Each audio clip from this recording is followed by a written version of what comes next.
여러분 반갑습니다. 사무엘하 말씀 묵상 시간입니다. 우리가 건전한 성전 신학을 확립할 수 있기를 간절히 소망합니다. 오늘날도 어떤 분들은 예배당 자체를 성전이라고 말씀하시는 분들이 있습니다. 하지만 여러분, 이것은 틀렸습니다. 왜냐하면 예배당은 성도들이 모여서 예배하는 곳이고 또 교제를 나누는 곳일지는 몰라도 이것 자체가 성전이 될 수는 없기 때문입니다. 주님께서 우리에게 말씀하십니다. 너희가 이 성전을 헐라. 그리하면 내가 사흘 만에 일으키리라. 2000년 전에 이 헤롯 성전은 굉장히 웅장했습니다. 헤롯은 이두메 사람으로서 정치적 기반이 약했습니다.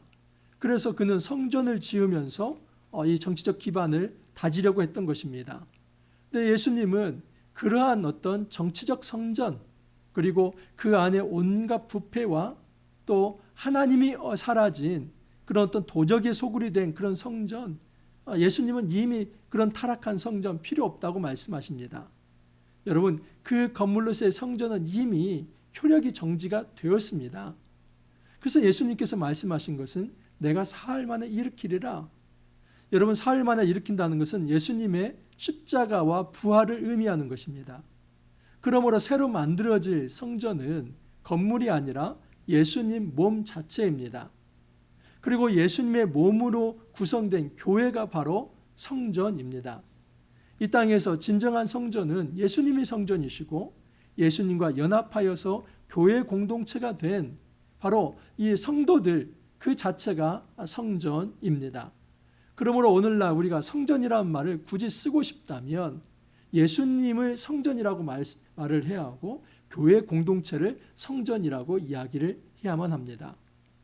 80년대에 이 성전 건축이라고 하는 이 붐이 있었습니다. 오늘날은 예배당 건축이 사실은 이제 그렇게 많지는 않습니다. 하지만 80년대에 엄청나게 이 예배당 건축이 있었습니다. 근데 예배당 건축이라고 하면 될 텐데 꼭 성전 건축을 라고 말을 했습니다. 그리고 열왕기상의 말씀들을 들어서 봐라, 이 솔로몬이 하나님을 위해서 성전을 건축했고 그리고 자원하는 마음으로 다 헌금했다, 작정 헌금해라 하면서 그 부흥의 내내 이 성전 건축에 초점을 맞추고 이 성전 신학을 예배당 세우는 곳에 그렇게 설교를 했었습니다. 오늘날 대형교회에도 뭐 제1성전, 제2성전, 정말 말도 안 되는 이런 어떤 것을 코칭을 붙이면서 또 성도들의 이 성전 신학을 정말 헷갈리게 하는 경우가 있습니다. 잘못되었습니다. 여러분, 예수님께서는 이 건물 하나 세우기 위해서 십자가 위에 자신의 몸을 들이신 것이 아니라 예수님은 이 땅에 하나님 나라 교회 공동체를 만들기 위해서, 그 성전 공동체를 만들기 위해서 자신의 몸을 들이셨습니다. 그러므로 오늘날 지금도 이 건물을 성전이라고 주장한다면 이 기독론에 굉장히 큰 구멍을 내는 것입니다. 여러분, 이 호칭 사용 하나 굉장히 중요합니다. 우리는 그냥 쓴다고 생각할 수 있지만 만약 끝까지 이 예배당을 성전이라고 주장한다면 그것은 예수 그리스도를 통한 이 구원의 은혜까지도 부정하는 이제 일이 나타나게 되는 것입니다. 오늘 다윗 언약에 대해서 살펴볼 것입니다. 여러분, 이 언약이라는 거 어렵지 않습니다. 언약은 관계입니다. 관계 맺기가 언약인데 하나님께서 내가 너희의 하나님이 되고 너희는 나의 백성이 될 것이다. 나는 너희의 왕이 되고 너희는 나의 백성이 될 것이다. 그 왕과 백성의 언약 관계 안으로 들어가는 것, 이것이 하나님께서 아브라함 이래로 또 모세를 통해서 시내산과 모압에서 여호수아를 통해서 바로 세겜에서 그 주었던 언약입니다. 그 언약이 다윗 때에 이어서 다시 한번 갱신되는 것입니다. 그러니까 이 언약은 어느 날 갑자기 지금 주어지는 것이 아니라 지금 이 사무엘하 7장은 굉장히 중요한 다윗 언약 또는 나단 신탁이라고 하는데 이것은 이 아브라함 언약으로부터 계속 이어져 왔던 것입니다. 핵심은 나는 너희 하나님이 되고 너희는 나의 백성이 될 것이다. 여러분, 이것이 바로 중요한 핵심이지 지금 이 언약에 있어서 이제 이 백성들이 하나님을 위해서 아주 호화롭고 규모가 있는 또 하나님이 거하실 만한 좋은 성전을 만드는 것, 이것이 언약의 핵심이 아닙니다. 그러므로 우리는 이 성전 신학을 잘 확립해서 이 하나님 나라 언약이 어떻게 우리 시대에 성취되었는지 그것을 좀 잘 살펴봐야만 합니다. 오늘 말씀 사무엘하 7장 1절에서 17절 말씀입니다.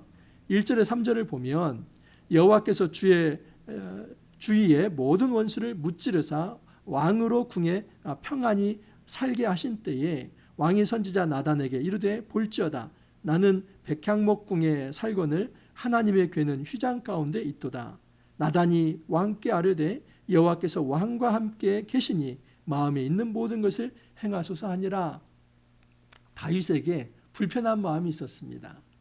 다윗은 지금 이 백향목 궁, 아주 호화스러운 그런 다윗 궁전을 만들어서 잘 살고 있는데 우리 하나님의 언약궤는 그 천막 아래에 있습니다. 그래서 자기의 집은 이렇게 호화로운데 하나님의 이 천막은 너무나 이제 비천해 보인다라고 생각을 했던 것입니다. 그래서 나단에게 내가 여호와를 위해서 이 집을 좀 만들고 싶습니다라고 나단에게 그렇게 이야기합니다. 그랬더니 그 나단도 왕의 생각이 좋습니다. 그렇게 행하시면 좋을 것 같습니다. 그런데 여러분, 왕도 선지자도 놓치고 있었던 것은 무엇이냐면 하나님의 생각입니다.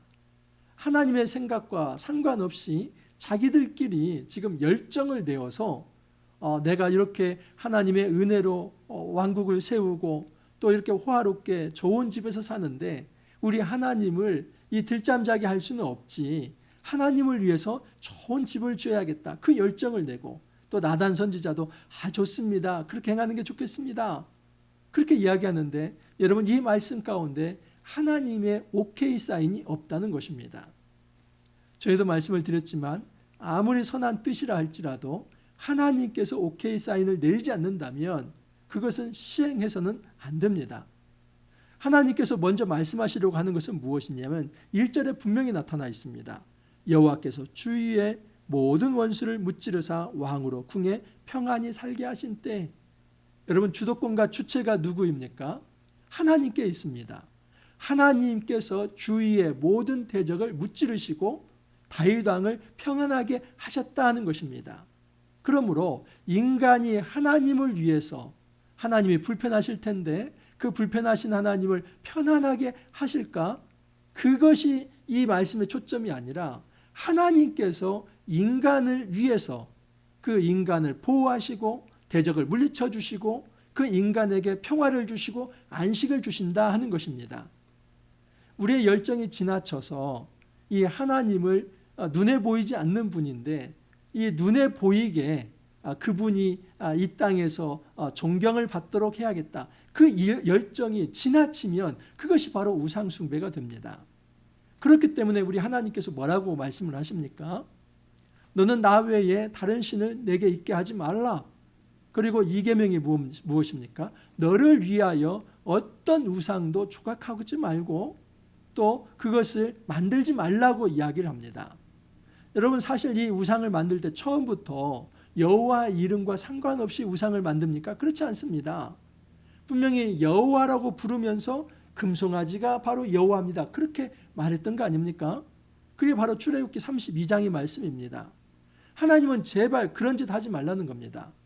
하나님은 눈에 보이시지 않는 분이고, 눈에 보이지 않는다는 것은 엄청난 이 영광과 또 능력 가운데서 안 계신 곳이 없고 또 듣지 못하는 것이 없고 보지 못하는 것이 없으며 모든 인류를 통치하시는 진정한 한 분 하나님이라는 것이 눈에 보이지 않는 그 하나님입니다. 그런데 그 하나님을 눈에 보이게 하는 그 순간, 형상화하는 순간, 그것은 하나님의 본래 모습이 사라지고 그 형상화된 우상만 남게 되고, 그 우상을 하나님이라고 부르는 것은 하나님께서 가증히 여기신다는 겁니다. 이런 차원에서 하나님은, 여러분, 이 성전도 그것이 바로 너희들의 열정에 의해서 만약에 이것이 하나님보다도 더 빛난다면 이것이 우상이 될 수 있다는 것을 분명히 하나님께서 경고하시는 겁니다. 그래서 하나님께서 4절에 그 밤에 나단에게 나타나서 이런 말씀을 합니다. 여호와의 말씀이 나단에게 임하여 이르시되 가서 내 종 다윗에게 말하기를 여호와께서 이같이 말씀하시되 내가 나를 위하여 내가 살 집을 건축하겠느냐. 하나님께서 도전하시죠. 네가 나를 위해서 살 집을 건축하겠느냐? 그럴 수 없다는 겁니다. 지금 집은 내가 너희를 위해서 건축하는 것이지 너희가 내가 살 집을 건축하는 게 아니다 라고 말씀을 하십니다. 여러분 시편 132편 7절에 보면 이런 말씀이 있습니다. 우리가 그의 계신 곳으로 들어가서 그의 발등상 앞에서 엎드려 예배하리로다. 이 발등상이 뭡니까? 그야말로 발판입니다. 여러분 이 성전에 특별히 그 속죄소는 하나님의 발등상, 발판입니다. 이 발등상이라고 하는 것은 여러분 이 성전에 하나님께서 갇혀 계시는 분이 아니라 이 하나님은 우주보다도 더 크시고 모든 만물을 창조하신 분인데 하나님께서 임재하신다는 것은 그 발 하나 거기에 이제 발판으로 딛고 있는 거나 마찬가지다. 그것을 문학적으로 표현한 겁니다. 그렇기 때문에 구약에서도 처음부터 이 성전은 하나님을 가두는 공간이 아닙니다. 그 우주보다도 더 크신 하나님께서 그 좁디 좁은 성전에 갇혀서 그곳에 임재하시고 사람은 그곳에 가야만 하나님을 만난다. 그게 아니라 성전은 하나님의 발등상입니다. 그러면 그 하나님의 존재는 그 성전보다도 훨씬 더 크시기 때문에 이 성전은 하늘과 땅의 접점으로서 하나님을 만나는 통로가 될 뿐이지 그곳 자체가 여호와가 거주할 공간으로서 집은 아닙니다.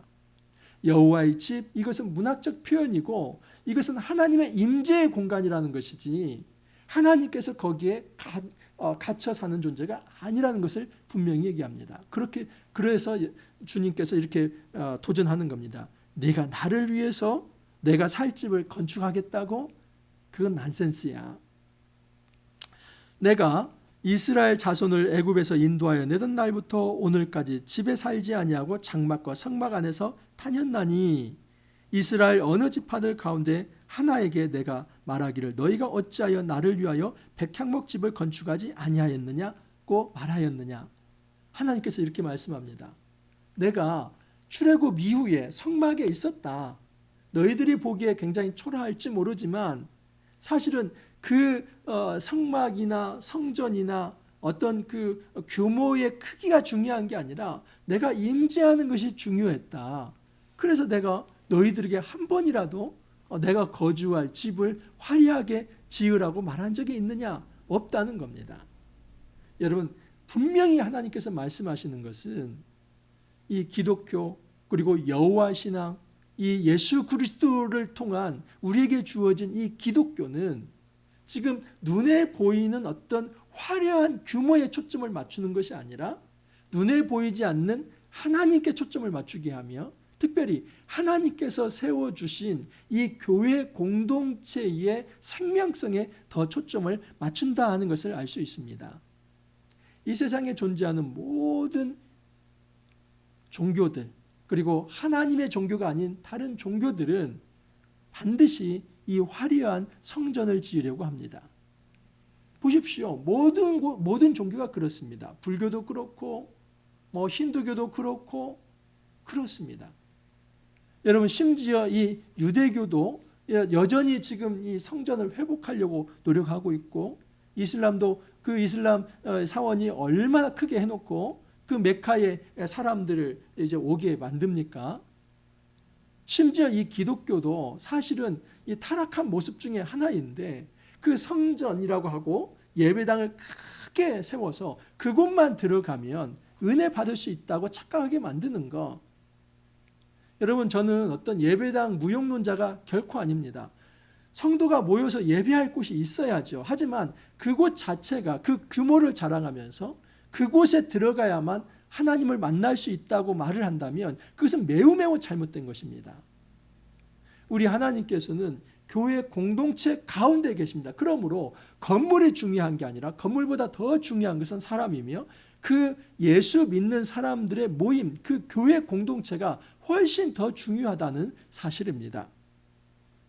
주님께서는 오히려 네가 나를 위해서 집을 건축한다고? 아니, 내가 너를 위해서 은혜를 베풀게, 이렇게 말씀을 합니다.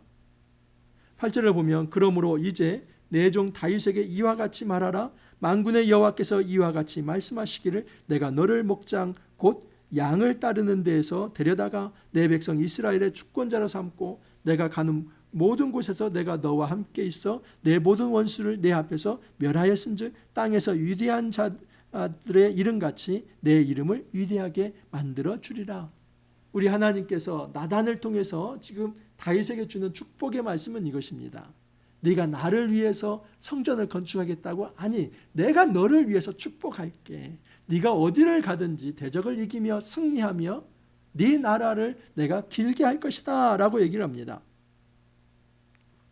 너를 모든 원수에게서 벗어나 편히 쉬게 하리라. 여러분, 하나님께서는 이 다윗의 열정만 받으십니다. 그리고 하나님께서는 다윗, 네가 나를 위해서 어떤 집을 건축하는 것이 아니라 내가 너를 축복하겠다. 이 하나님 나라의 모든 주도권은 사람에게 있는 것이 아니라 왕이신 하나님께 있다. 너도 나의 백성일 뿐이다. 이것을 분명히 합니다. 그러므로 건전한 성전 신학은 우리 하나님께 집중을 하는 것입니다. 눈에 보이지 않지만 그 하나님께서 머무시는 곳, 하나님께서 임재하시는 곳, 그곳이 바로 성전입니다. 여러분, 두세 사람이 모여서 하나님 아버지를 부를 때에 그곳이 바로 성전입니다. 우리가 예수를 믿고 그 신앙 고백으로 하나가 되어서 주님 앞에 예배하고 찬양하며 경배하며 또 하나님 나라를 위해서 힘쓰고자 애쓰고자 할 때에 그 하나님 나라 통치가 임하는 곳, 그것이 바로 성전입니다. 그래서 지금 아주 중요한 이제 사무엘하 7장 11절부터 13절까지는 이것을 나단 신탁 또는 다윗 언약이라고 말을 하는데, 보십시오. 하나님께서는 지금 내가 너희를 위해서 집을 지어주겠다, 그것을 먼저 말씀을 합니다. 여호와가 또 내게 이르노니 여호와가 너를 위하여 집을 짓고, 뭐라고 말씀합니까? 여호와가 너를 위하여 집을 짓고. 다윗, 네가 나를 위해서 집을 짓겠다고? 아니, 순서가 틀렸다. 내가 너를 위해서 집을 짓고 내 수완이 차서 내 조상들과 함께 누울 때에 내가 내 몸에서 날 내 씨를 내 뒤에 세워 그의 나라를 견고하게 하리라. 이 히브리어로 씨는 제라라고 합니다. 여러분, 이 제라라고 하는 씨가 어디에 나오냐면 아브라함 언약에 나옵니다. 아브라함 언약 15장에 보면은 씨와 땅에 대한 이야기가 나옵니다. 아브라함 언약의 핵심은 씨와 땅입니다. 씨는 하나님 나라 백성을 이야기하고 땅은 하나님의 통치 영역을 의미합니다. 그리고 하나님께서 왕으로서 주권으로 임한다. 그래서 그것이 하나님 나라입니다. 이 아브라함에게 약속했던 씨와 땅이 지금 모세를 통해서 이제 시내산 언약과 모압 언약으로 이어집니다. 이게 씨의 완성이지요. 그리고 여호수아 이르르에서는 이 세겜 언약을 통해서 땅이 분배됨으로써 아브라함에게 약속하셨던 1차적 완성이, 씨와 땅의 완성이 바로 이 세겜 언약까지에서 완성이 됩니다. 하지만 여러분, 이것은 다 밑그림이고 모델일 뿐, 다윗 언약을 통해서 이 다윗에게 하나의 모델을 하나님께서 주시는 겁니다. 다윗, 너를 통해서 내 몸에서 날 씨, 1차적으로는 솔로몬이겠지요. 하지만 여러분, 궁극적으로는 갈라디아 3장 16절에 이런 말씀이 있습니다. 이 약속들은 아브라함과 그 자손에게 말씀하신 것인데 여럿을 가리켜 그 자손들이라 하지 아니하고 오직 한 사람을 가리켜 내 자손이라 하셨으니 곧 그리스도 예수라. 바울이 분명히 해석을 합니다. 아브라함에게 여러 자손을 주겠다고 하는데 그것은 이제 너의 하나의 씨를 통해서 그렇게 하겠다는 겁니다. 그 하나의 씨가 바로 자손이 제라가 예수 그리스도다 하는 것을 분명히 말합니다. 그렇기 때문에 여러분, 이 다윗 언약이 지향하는 것은 그리스도까지 이어지는 것입니다.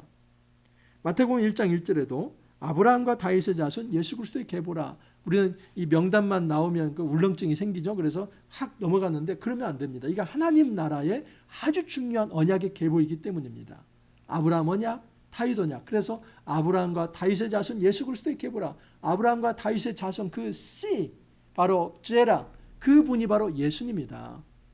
지금 이 다윗 언약에서 내 씨를 내 뒤에 세워 그의 나라를 경고하기를 하리라 하는 것은 지금 솔로몬을 통해서 다윗 왕국이 이어질 것이라고 하는 그 1차적인 약속이지만 궁극적으로 구속사적으로는 예수님을 통해서 바로 하나님 나라가 영원히 세워질 것을 말씀을 하는 것입니다. 그는 내 이름을 위하여 집을 건축할 것이요 나는 그의 나라를 왕위를 영원히 경고하게 하리라. 그래서 여러분 이제 순서가 하나님께서 너를 위해서 집을 완성할 거라는 겁니다. 그리고 내 몸에서 날 그 씨가 바로 이 왕위를 영원하게 할 것인데 그가 나를 위해서 집을 지을 것이다. 구속사적으로는 예수님께서 바로 이 언약의 씨가 되셔서 이 땅에 오셔서 성전을 건축하십니다. 자신의 몸을 들이심으로써 십자가와 부활을 통해서 이 땅에 교회를 만드신 것이 바로 그게 성전입니다. 그러므로 예배당 건물이 성전이 아니라 이 땅의 교회 공동체, 예수 믿는 사람들의 모임이 바로 성전이다라고 말할 수 있습니다. 나는 그에게 아버지가 되고 그는 내게 아들이 되리니 언약 공식이죠. 나는 너희의 하나님이 되고 너희는 나의 백성이 되리라. 똑같은 겁니다. 이것을 왕과 백성의 자리에 아버지와 자녀로 두면서 나는 그에게 아버지가 되고 그는 나에게 아들이 되리라. 여러분, 예수 그리스도를 통해서 하나님께서 우리를 언약 백성 삼으신 것이죠.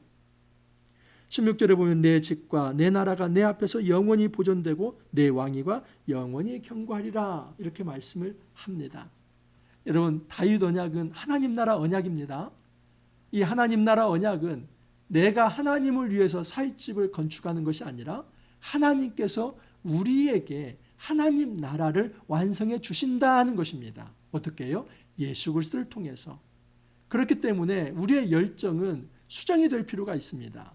우리가 하나님 나라를 위해서 아무것도 하지 말라 그것을 말하는 게 아닙니다. 왜냐하면 솔로몬도 하나님을 위해서 집을 짓지 않습니까? 그 성전을 짓지 않습니까? 근데 그것은 하나님의 살 집을 짓는 것이 아니라 믿음의 표현인 것입니다. 하나님의 임재를 받아들이겠다는 것이지 그곳은 하나님의 발등상이 될 뿐 하나님의 존재 자체를 가둘 수 있는 곳이 절대 아닙니다. 기독교 신앙에서 핵심은 하나님은 자유로우시다. 하나님께서는 어디에도 매여 있지 않고 심지어 이 땅에 존재하는 이 지상의 성전도 하나님을 가둘 수는 없다. 그것은 발등상일 뿐이고 하나님은 어디에나 계시고 모든 일을 하실 수 있는 분입니다. 여러분, 이 땅에서 우리가 가져야 할 열정은 무엇이냐면 하나님 나라를 하나님께서 이루시는 것을 믿음으로 수납하는 열정입니다. 하나님의 은혜를 믿음으로 수납하는 열정입니다. 그 은혜를 믿음으로 수납하면서 어떻게 그 은혜에 걸맞는 삶을 살아갈까? 무엇일까요? 여러분, 그 믿음의 삶이라고 하는 것은 예수 그리스도를 높이는 삶이며 그리스도를 증언하는 삶이며 하나님을 찬양하는 삶이며 예배하는 삶입니다. 우리가 골방의 예배뿐만 아니라 공동체 예배, 모든 삶의 예배가 이제 예수 그리스도의 은혜를 받은 자답게 거룩한 삶을 살아가는 것, 이것이 바로 하나님의 은혜에 보답하는 믿음의 삶이며 우리가 지어야 할 진정한 성전 공동체적 삶이다라고 말할 수 있습니다. 여러분, 우리가 건물에 신경 쓰기 전에 먼저 이 공동체를 어떻게 생명의 공동체로, 사랑의 공동체로, 안식의 공동체로, 평화의 공동체로, 그리스도의 몸된 공동체로 세워갈까 그 고민하기를 바랍니다. 공동체가 세워졌다면 이 땅의 모든 만물을 그리스도의 충만으로 충만케 하는 그 성령의 사역을 어떻게 감당할까 그거 고민하기를 바랍니다. 이 물리적 공간이 아니라 하나님의 통치가 더 중요합니다. 그 하나님 나라 통치를 드러내는 거룩한 공동체로, 성전으로 우리가 함께 지어져 가기를 간절히 소망합니다. 이렇게 기도합니다. 주님, 다윗 언약을 통해서 올바른 성전 신학을 가르쳐 주시니 감사합니다. 진정한 성전은 건물이 아니라 예수 그리스도의 몸이며 또 예수 그리스도의 몸된 교회라고 하는 것을 가르쳐 주시니 감사합니다.